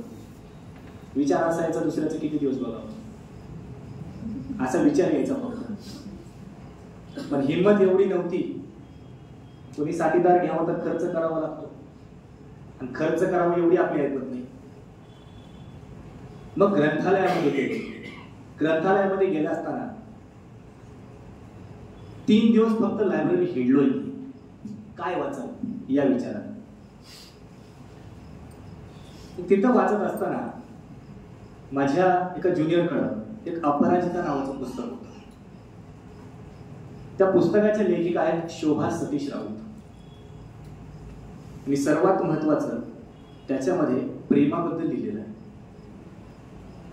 1 पान वाचलं, 2 पान वाचलं, आवड निर्माण झाली आणि तिने लिहिलेली बरीचशी पुस्तकं मी वाचली. वाचनाची पहिली आवड तिथून निर्माण झाली. मग आणखी आवड याच्यामध्ये निर्माण झाली की प्रेम म्हणजे नेमकं काय. कारण प्रत्येक पुस्तकामध्ये काहीतरी वेगळं लिहिलंय. प्रेम म्हणजे नेमकं काय. मग लहानपणापासून गावामध्ये कथा कीर्तन व्हायची, त्याच्यामधून ऐकायचं राधाकृष्णाचं प्रेम असं असतं तसं असतं. मग हे मिळतं कुठं. श्रीमद भागवत महापुराणात. मग ते दोन्ही खंड घेतले, त्याचं वाचन केलं. मग त्यातून एक गोष्ट लक्षात आली. ज्या भगवान श्रीकृष्णांना अखंड विश्वाला प्रेम करायला शिकवलं त्यांनाच त्यांच्या राधेसोबत जगता आलं नाही. मग आपण कोण. मग एक विचार असा केला, नोकरीच्या भानगडीत पडू नये. कारण एक नोकरी माझी गेली, आरक्षणामुळे गेली. 300 पैकी 292 घेणारा विद्यार्थी तुमच्या समोर उभा आहे आणि 247 मार्क पडणारा 2.5 लाख रुपये पगार उचलतो. आम्ही ते काही त्याच्यापेक्षा कमी कमवत नाही. कधी कमी कधी जास्त. शेवटी मी आज मालक आहे, तो नोकर आहे. त्याचं ऐकायला असं कोणी बसत नाही. माझं सर्वजण ऐकतात. तिथून आवड निर्माण झाली. मग हे साठवलेलं हे जे धन होतं ज्ञानाचं ते कुठे घालायचं. धन जास्त टिकत नाही, ते सडतं. मग ज्ञान एक अशी गोष्ट आहे जे दिल्यानं वाढतं. मग करावं काय, गावाकडे गेलो आणि नुकतीच सप्ताह चालू होता गावात. होणार होता 1 महिन्यानी.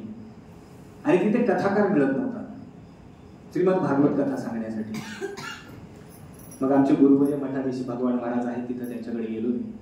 त्यांना म्हटलं, आमचे शेजारी होते. कारण स्वतःहून बोललं की वजन पडत नाही, मोठ्या माणसाने बोललं की वजन पडतं. आणि मुळात मला बघून मी कीर्तनकार आहे असं कोणालाच वाटत नाही. कारण कीर्तनकाराबद्दल एक मनस्थिती वेगळी झाली आहे माणसाची, आहे की. सफरचंदाव निघाल, भीमावानी मांड्या, 70-80 किलो वजन असलं की त्याला कीर्तनकार म्हणतात. पण मी असा माईकच्या दांड्यावनी ना दाढी ना बॉडी, माझं वजन पडत नाही, मी ओळखताच येत नाही. म्हणून दुसऱ्या माणसाला पुढे केला आणि त्यांच्याकडून कथा करण्यासाठी परवानगी मिळवून घेतली. आणि गावात प्रथमतः वारकरी संप्रदायामध्ये, वैष्णव संप्रदायामध्ये पहिलं पाऊल त्याला कथाकाराच्या स्वरूपामध्ये मी टाकलं. आणि तिथून चालना मिळाली ती कीर्तनाची आणि प्रभुत्वाची. मग एक विचार केला, आपण एकट्यानंच बदलण्यापेक्षा समाजाला बदललं तर काय वाईट आहे. मग तिथून कीर्तन क्षेत्रामध्ये आलो. पण कीर्तन म्हणजे काय हे समजून घ्यायला मला पूर्ण 1 वर्ष गेला. मी कुठं शिक्षण घेतलं नाही, कुठल्याही क्षेत्रात मी शिकलो नाही. माझे मार्गदर्शक भरपूर आहेत, पण माझा गुरु कोणी नाही. मार्गदर्शन भरपूर जणांचं मिळालं, पण मला असं कोणी सांगितलं नाही की तू हे कर, तिथं हे केलं ना असं होईल. कारण घर पूर्ण अशिक्षित आहे. माझ्या घरातून म्हणण्यापेक्षा माझ्या खानदारातून PG करणारा मी एकटाच आहे. पोस्ट ग्रॅज्युएट मी एकट्यानेच केलं. माझे चुलत भाऊ आहेत, ते DEडच्या पुढे गेले नाही. पण कीर्तन नेमकं काय आहे. मानवी जीवनात येणाऱ्या वाईट गुणांच्या आवर्तनाचं सद्गुणात परिवर्तन म्हणजे कीर्तन आहे.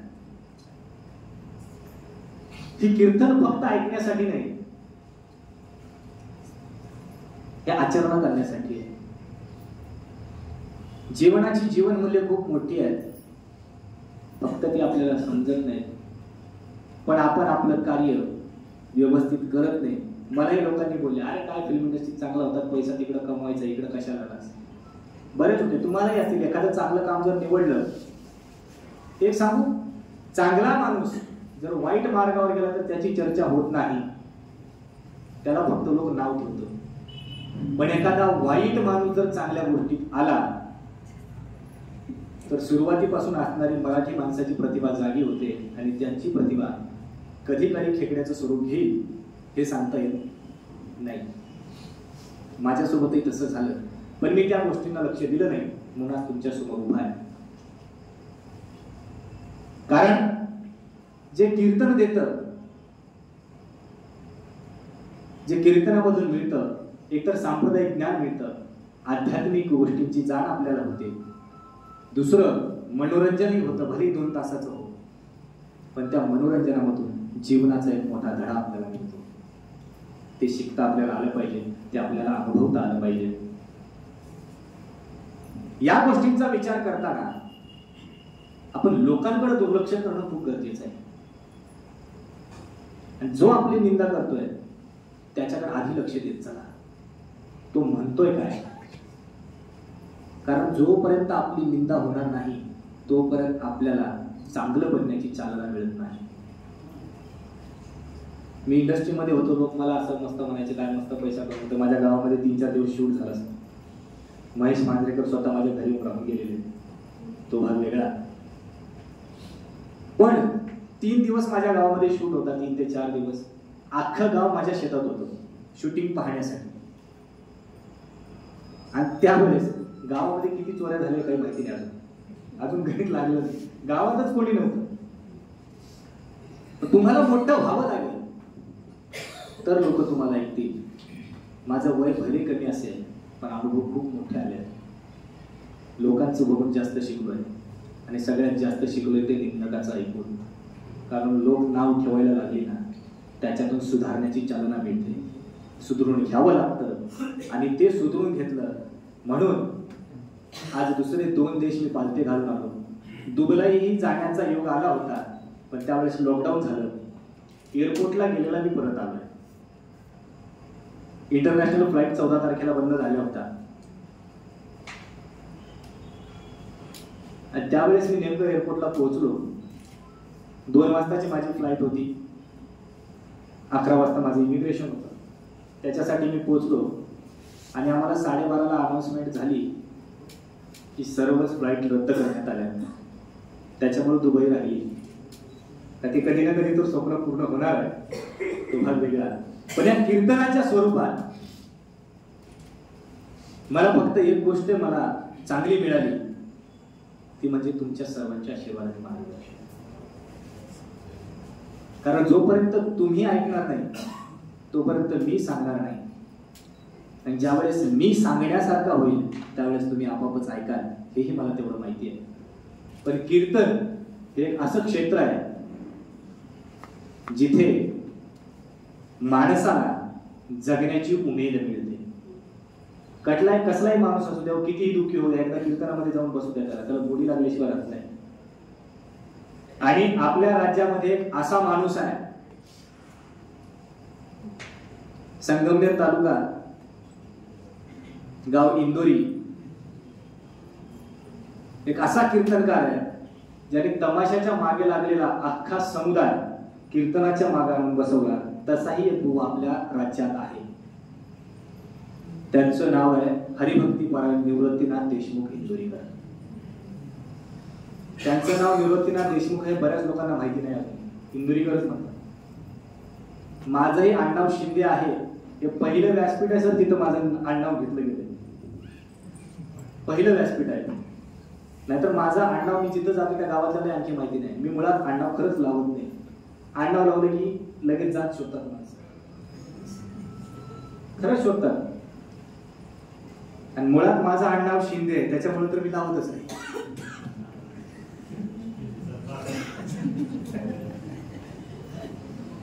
मी राजकारणावर बोलत नाही आहे, मी माझ्या आडनावावर बोलतोय. आणि तो बसा चालवत ठेवण्यासाठी मी चापोलीकर हेच आडनाव लावतो. मुळात मी माझा परिचय याच्यासाठी दिला कारण जगावं कसं हे लोकांना सांगण्यापेक्षा मी कसं जगलो हे सांगणं गरजेचं वाटतं. कारण स्वामी विवेकानंद म्हणतात, experience is the best teacher. अनुभव हा सर्वात चांगला शिक्षक आहे. त्याच्यामुळे स्वतः अनुभवल्याशिवाय दुसऱ्याचं जीवन कळत नाही. स्वतः स्वतः एक दिवस उपाशी राहिलं तर दुसऱ्याच्या भुकीची जाणीव होते, स्वतः दिवसभर पाणी नाही पिलं तर दुसऱ्याच्या तहानीची जाणीव होते. त्याप्रमाणे स्वतः हालाकीचं जीवन जगल्याशिवाय दुसऱ्याच्या कष्टांचं उत्तर आपल्याला मिळत नाही. त्याच्यासाठी स्वतः हालाकीचं जीवन जगणं गरजेचं आहे. आणि मी त्या जीवनातून आलोय म्हणून मी विचारधारा मांडताना जीवन आवश्यकच विषय निवडतो. मला सगळ्यांनी विचारलं होतं तुम्ही विषय कोणता म्हणून. मी त्यांना आधी विचारलं की श्रोता वर्ग कोणता आहे. ते म्हणले आमच्याकडं नाही. तुम्ही जे वाक्य वापरलं ते सांगू का माझं सांगू. ते म्हटले आपल्याकडं 20 वर्षापासून 70 ते 80 वर्षापर्यंतचे तरुण आहेत. खरं आहे ते. 70 ते 80 वर्षापर्यंत माणूस तरुणच असतो. त्याचं शरीर म्हातारं झालं असतं पण विचार तरुण असतात. आणि विदर्भाचे जे वराडी भाषेचे कवी आहेत अनंतराव, त्यांच्या कवितेमध्ये ओळ अशी आहे की म्हातारपण नव्हे ते भांडार पुस्तकांची, प्रत्येक सुख त्यांना वाचून रोज घ्यावे. त्यांच्यासोबत मी कवी संमेलन केलेत. काल मला एवढं बरं वाटलं सर, मी काल येण्याचा खूप प्रयत्न केला पण माझा काल फलटणला कार्यक्रम, परवा दिवशी फलटणला कार्यक्रम होता. त्याच्यामुळे मला रात्री मुंबईवरून निघावं लागलं. सकाळी ठाण्यामध्ये कार्यक्रम झाला. त्याच्यामुळे मला काल येता आलं नाही. कारण कालचे जे कवी होते ते माझ्या आवडीचे कवी आहेत. संदीप जगताप सर, त्यांच्यासोबत मी एक कवी संमेलन केलंय छत्रपती संभाजीनगरला. आणि आता त्यांनी माझी ओळख सांगितली का नाही ते मला माहिती नाही, कारण बरेच दिवस झाले त्यांची माझी ताटातूट झाली. पण त्यांची मला ती कविता खूप आवडायची की माफ कर सखे मला तुझ्या लग्नाला येता आली नाही. खूप सुंदर कविता. त्याच्यातून घेण्यासारखी एवढी गोष्ट आहे ना, नाराजी नाहीये त्यात, नाराजी नाहीये त्यातही सकारात्मकता आहे. फक्त ते आपल्याला शोधता आली पाहिजे. प्रेमावर लिहिणारे कच्चे नसतात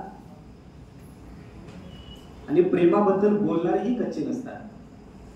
मी आधी सांगितलं मी प्रेमावर जास्त बोलतो. याच्या मागचं कारण असं की आजच्या पिढीला प्रेम काय आहे हे माहीतच राहिलं. माझ्या मते प्रेम काय सांगू. मी ज्यावेळेस माझ्या वडिलांच्या आजोळला गेलो होतो, माझा आजोळ नाही माझ्या वडिलांचा आजोळा, मेथी म्हणून गाव आहे, गावाचंच नाव मेथी आहे. आणि माझे खरे कीर्तन हा प्रसिद्धी मला तिथूनच मिळाली सर. तिथे एक वाक्य मी असं बोललो, म्हणलं मेथीची भाजी लईच गोड असते, मेथीचा पालाही गोड आणि त्याच्या काळेही गोड असतात, भले खायला तुरट लागत असेल. पण मी असं एवढं एकच वाक्य बोललो, त्यांना ते आवडलं आणि तिथून मला प्रसिद्धी कीर्तनात जास्त मिळालं. आपण कुठल्या विषयावर होतो.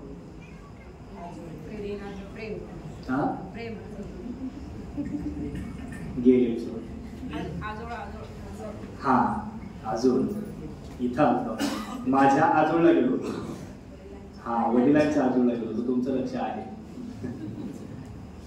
माझ्या वडिलांच्या आजोळला मी गेलेलो, लहान होतो त्यावेळेस. माझ्या मते मी 3री-4थीला असेल, 2005 ते 6चा काळ. आणि त्या गावामध्ये जायला दिवसातून फक्त 2 वेळेस एसटी यायची, लालपुरी. दुसरे ऑटो वगैरे पण त्या गावात जायला नव्हते. सकाळी जायची आणि संध्याकाळी एक गाडी जायची, कारण जे सकाळी आले त्यांना परत संध्याकाळी घरी जाता यावं म्हणून. आणि मी त्यावेळेस आजी आजोबांसोबत गेलेलो, कारण ते आजीचं माहेर आहे, त्या आवडीने घेऊन जायच्या. मी गेलो तिकडे गेलेलो असताना लिंबाचं झाड होतं,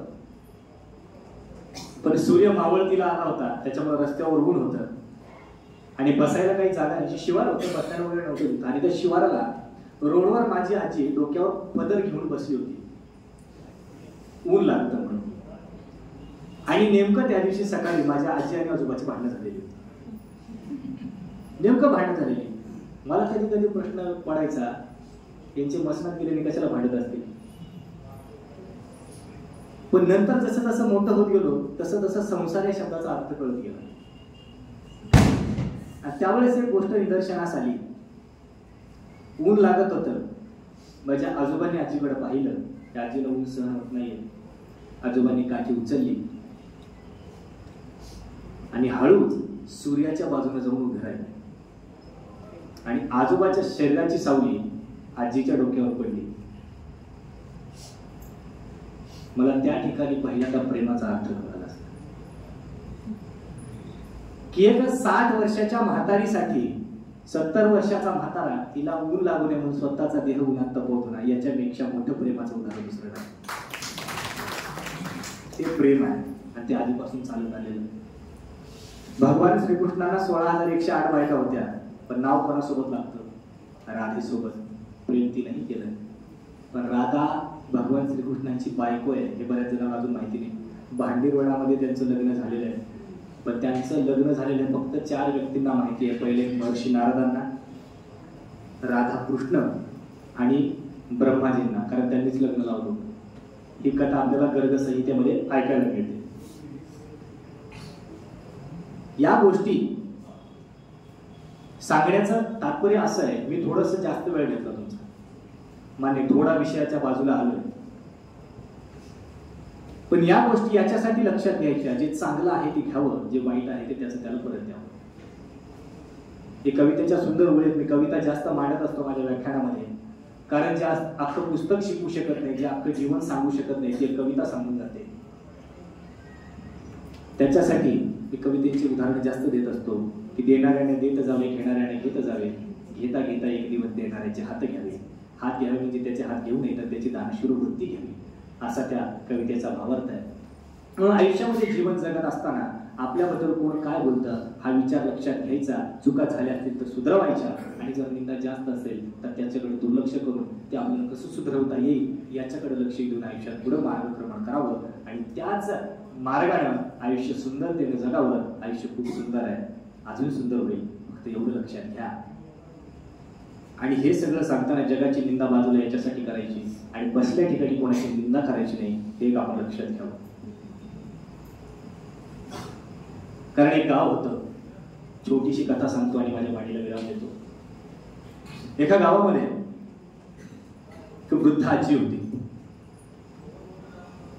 गरीब होती, खूपच गरीब, जिचे खायचे वांदे होते असं म्हणू आपण. 2 वेळचं अन्नही तिला, एक वेळचं अन्नही व्यवस्थित मिळायचं नाही. एक छोटंसं कूड होतं, त्याच्यावर छप्पर वगैरे काहीही नव्हतं, आणि गावात भिक्षा मागून ती आपला उदरनिर्वाह चालवायची. हे चालू असताना तिच्याकडे दानशूर वृत्ती जास्त होती.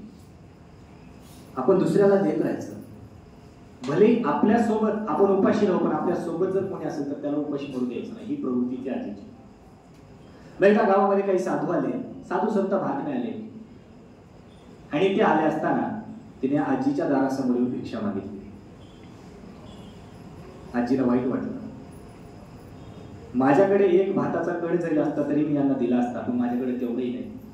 तिने हात जोडला आणि त्या भिक्षूंना सांगितलं की माझी अशी अशी परिस्थिती आहे, मी आपल्याला भोजन घालू शकत नाही. त्या भिक्षूंना दया आली. ते भिक्षू म्हटले की माई, तुमच्याकडे काही नाही, चला चालेल, पण आम्ही आणलेलं अन्न आहे, फक्त तेवढं शिजवून आम्हाला द्या. आनंदाने आजी तयार झाल्या. चूळ पेटवली, जे काही अन्नधान्य असेल, जे त्यांना भिक्षा मिळाली असेल ती शिजायला ठेवली.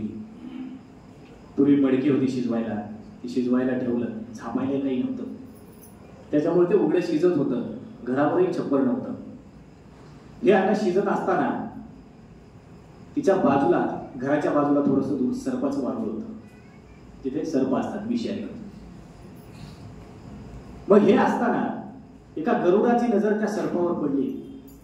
त्याने पायाने सर्पाला उचललं आणि आपल्यावर संकट आलेलं पाहून सर्प काय करतात, एकतर चावा घेतात किंवा विष सोडतात. सर्पांनी विष सोडलं आणि ते विष त्या अन्नात येऊन पडलं. विष अन्नात पडलं. हे अन्न शिजलं आणि ते शिजलेलं अन्न जे काही 4-5 भिक्षू आले होते त्या भिक्षूंनी ग्रहण केलं, आणि ते ग्रहण केल्याच्या नंतर त्यांचा मृत्यू झाला. मग आता या सर्वांचं लांछन त्या आजीच्या डोक्यावर आलं. आजीला वाईट वाटू लागलं, मी तर फक्त यांना अन्न शिजवून दिलंय, पण हे वारले कसे?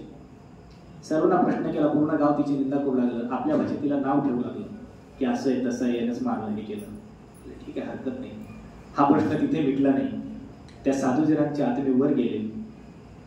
वर गेल्याच्या नंतर यमराजाला प्रश्न पडला, साधू हत्या झाली, मारलंय कोण माहिती नाही. आजीवर बोट घ्यावं तर तिनं तिचं कर्म पार पाडलं. गरुडाला बोलावं त्यानं सापाला का धरलं? गरुडाचा गुणधर्म आहे तो सापाला धरतो. सापाचा गुणधर्म आहे स्वतःचा जीव वाचवण्यासाठी विष सोडतो. ते सोडलेलं विष अन्नात पडलं हवेच्या प्रवाहानुसार. प्रत्येकाने आपापल्या गुणधर्मानुसार काम केलं, प्रत्येकाने आपलं कर्म बजावलं. मग या साधू हत्येचं पाप कोणाला द्यायचं? सर्वांना प्रश्न पडला. यमराज म्हणले चित्रगुप्तांना, म्हणले तुम्ही खाली जा आणि या पापाचा पापी कोण आहे ते शोधून घ्या. या पापाचा पापी कोण आहे, हे पाप कोणी केलंय ते शोधून घ्या. शोधायला आले, सर्वत्र चर्चा बघितली. आजीकडे काही चूक सापडली नव्हती. घर वगैरे बघितलं, छप्पर उघडे, त्याच्यामुळं वडून येणाऱ्या वस्तू कोणती असो, त्या आकाशातून येणारी पाणी असेल, वारा असेल, काही असेल, त्या आजीच्या घरात पडणार होती, त्यात साहजिकच शंका नाही. पण हे सगळं पाहिलं असताना मग चित्रगुप्तांना एकट्याला हा प्रश्न सुटत नव्हता. म्हणून त्यांनी स्वर्गातलं दूरदर्शन खाली बोलवलं. महर्षी नारद, ते जगातलं सगळ्यात पहिलं दूरदर्शन चॅनल आहे, सर्वात मोठं. कारण माझा पत्रकारितेचा विषय आहे, मी अभ्यासले ते. त्यांना बोलवलं खाली. मग आता करायचं काय?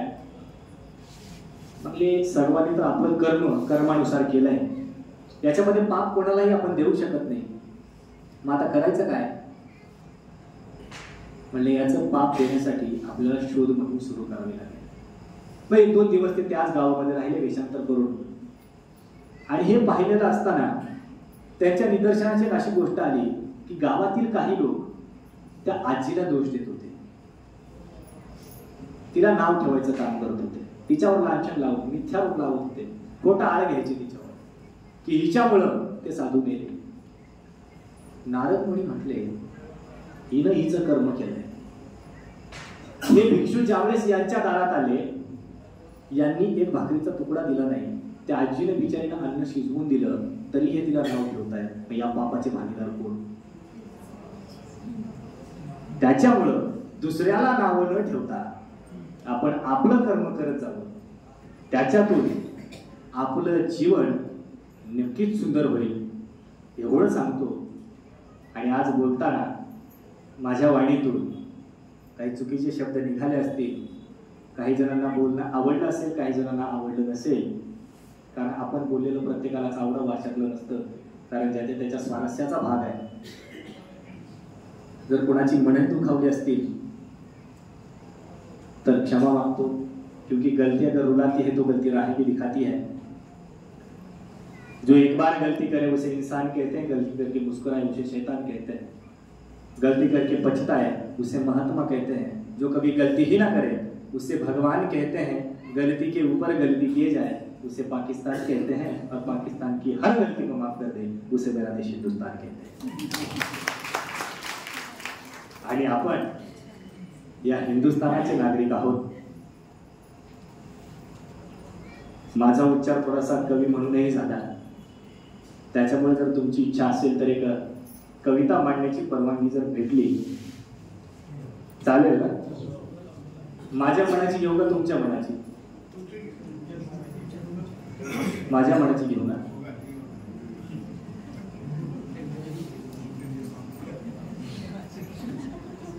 कारण तुमचं स्वारस्य म्हणलं की प्रेमावर जास्ती आहे. हो,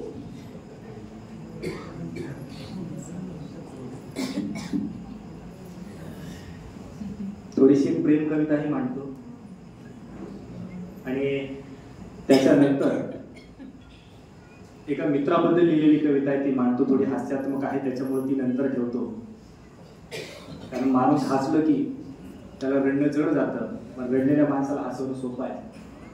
त्याच्यामुळे अगोदर एक थोडीशी विरह कविता मांडतो. आता कालच्या कवितांपुढे माझी शुल्लक असेल असं मला वाटतं, कारण ज्यांच्या कवितांकडून आम्ही कविता शिकलो, ज्यांच्या कविता वाचल्या आम्ही, 5वीला आम्हाला कविता होती, शेतामध्ये माझी कोप, तिला बोराटीची झाप, तिथं राबतो कष्ट तो माझा शेतकरी बाप. कवी इंद्रजित भालेराव सरांची ती कविता आहे. मला याचा अभिमान वाटतो सर, मी 3 कवी संमेलनं त्यांच्यासोबत केली. ज्यांच्या कविता शिकून मी मोठा झालो, ज्यांच्या कवितेमुळे मोठा झालो, तिथं आम्ही पुढे आलो.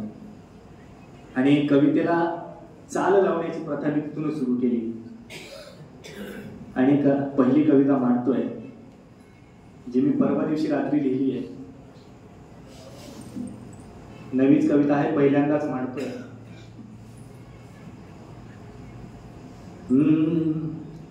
प्रिये बंद कर, शीर्षक आहे कवितेचं हेच. प्रिये बंद कर असे येणे जाणे, नजर चोरुणी रोज पाहणे मला. जेव्हा प्रेमभंग झाल्याच्या नंतर एक मुलगा त्या मुलीला बघावंही वाटत नाही असं मन त्यावेळेस होतं. त्या मुलाच्या मनाची कविता आहे, माझी नाही. मी फक्त त्याच्या भावनांना शाब्दिक स्वरूप दिलं. प्रिये बंद कर असे येणे जाणे, नजर चोरुणी रोज पाहणे मला. जगलो आजवर एकटाच इथे, पुढे एकट्यानेच जगणे मला. कशाला आता आठवणींचा पसारा, नयनी आसवांचे ते कुजणे मला. नको हृदयावर आता प्रेमाचे ओझे, उरी तलवारीचे ते टांगणे मला. आणि हे सगळं झाल्याच्या नंतर पुन्हा आपल्या जीवनाकडे खाली येतो की बाळ होऊन जगावे पुन्हा बालपण. बाळ होऊन जगावे पुन्हा बालपण, धूळ माती तुणी रोज रांगणे मला. गोष्टी साऱ्या जळाल्या स्वप्नातल्या, गोष्टी साऱ्या जळाल्या या स्वप्नातल्या. भित्त अंधार रातीचे जागणे मला. प्रिये बंद कर असे येणे जाणे, नजर चोरुणी रोज पाहणे मला. दे अमावस्यी काळ हा अंधारलेला, दे अमावस्यी काळ हा अंधारलेला. नको को जागिरीचे चांदणे मला. सोसतो अंतरी डंख हे भावनांचे, काळ नागिनी वाणी ते डसणे मला. प्रिये बंद कर असे येणे जाणे, नजर चोरुणी रोज पाहणे मला. गाठ सोडून केला खुला दोरखंड, म्हणजे आता तुला मोकळं केलंय. गाठ सोडून केला खुला दोरखंड, मुक्त सैराट होऊन बागडणे मला. कर जामीन स्नेहाच्या गुन्ह्यातुनी, कर जामीन स्नेहाच्या गुन्ह्यातुनी. अंतिसरणाशी अलगद बिलगणे मला. प्रिये बंद कर असे येणे जाणे, नजर चोरुणी रोज पाहणे मला. प्रिये बंद कर असे येणे जाणे, नजर चोरुणी रोज पाहणे मला. ही कविता सहजच लिहिलेली होती. ही दुसरी कविता सहज मांडतोय, ज्या कवितेला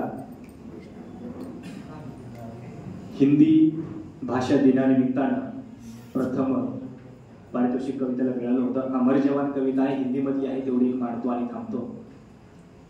कि ऊंच नीच ना कोई, ना कोई,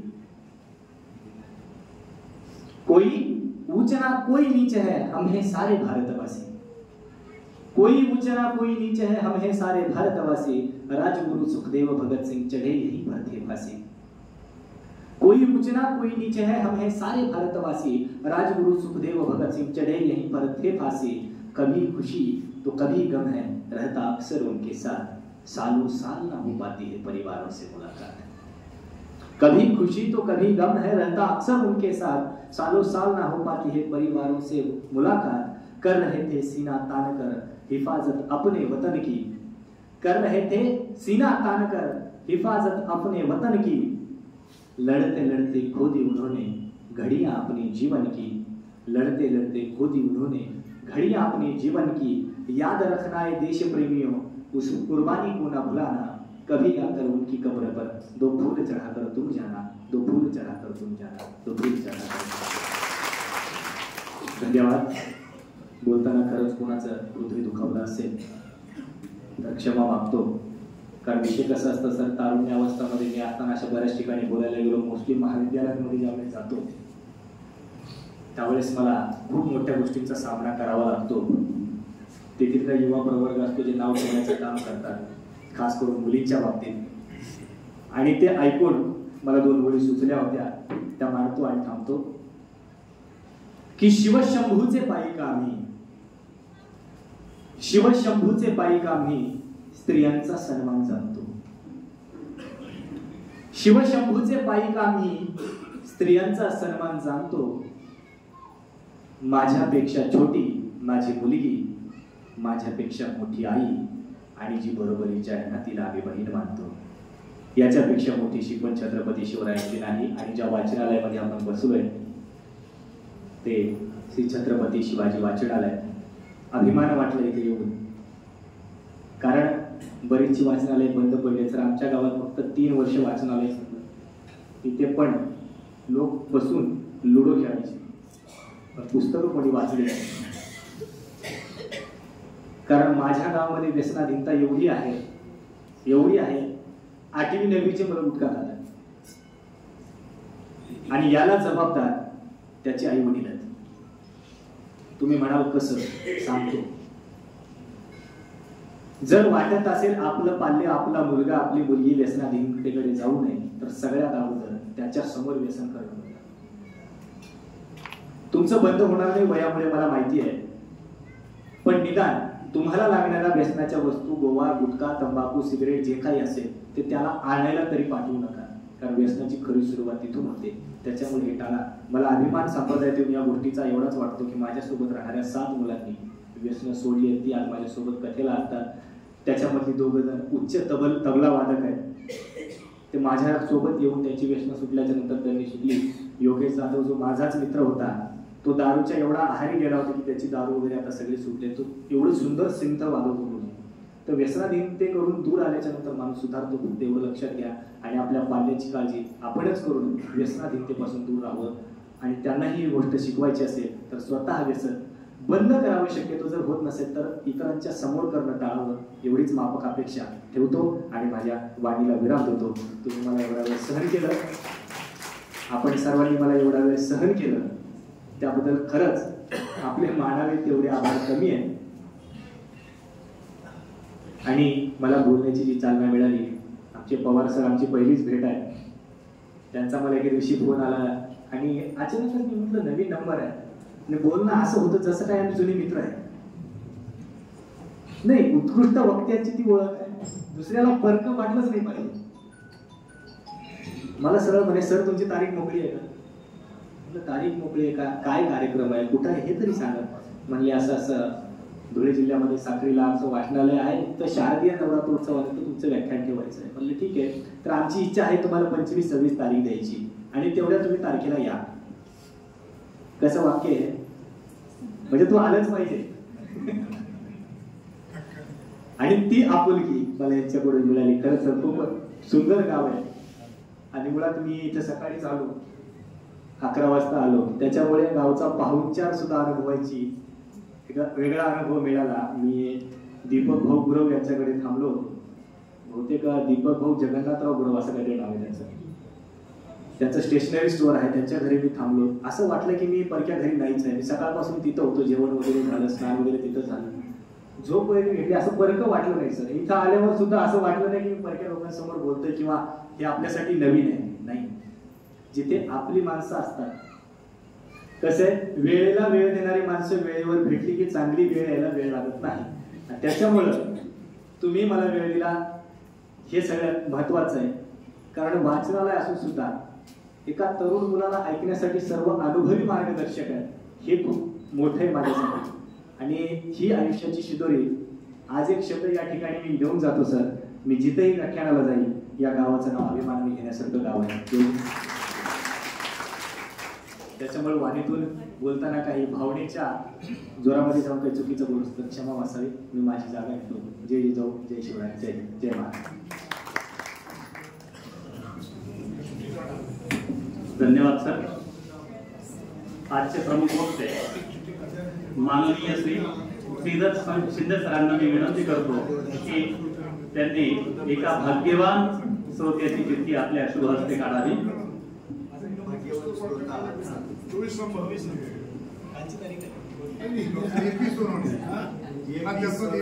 प्राध्यापक ए.पी. सोनवणे सर.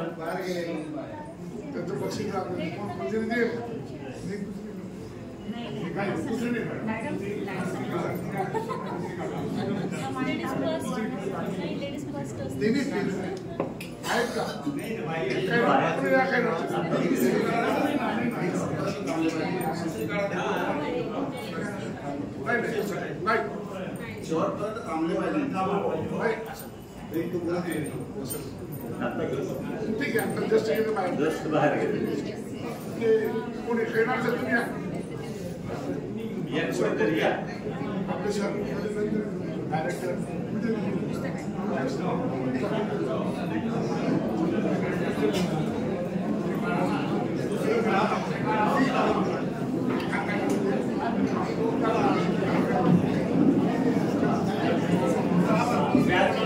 व्यासपीठावरील सर्व मान्यवरांचे आणि श्रोत्यांचे मी मनापासून आभार मानतो आणि अध्यक्षांच्या परवानगीने आजचा हा कार्यक्रम संपला असं जाहीर करतो.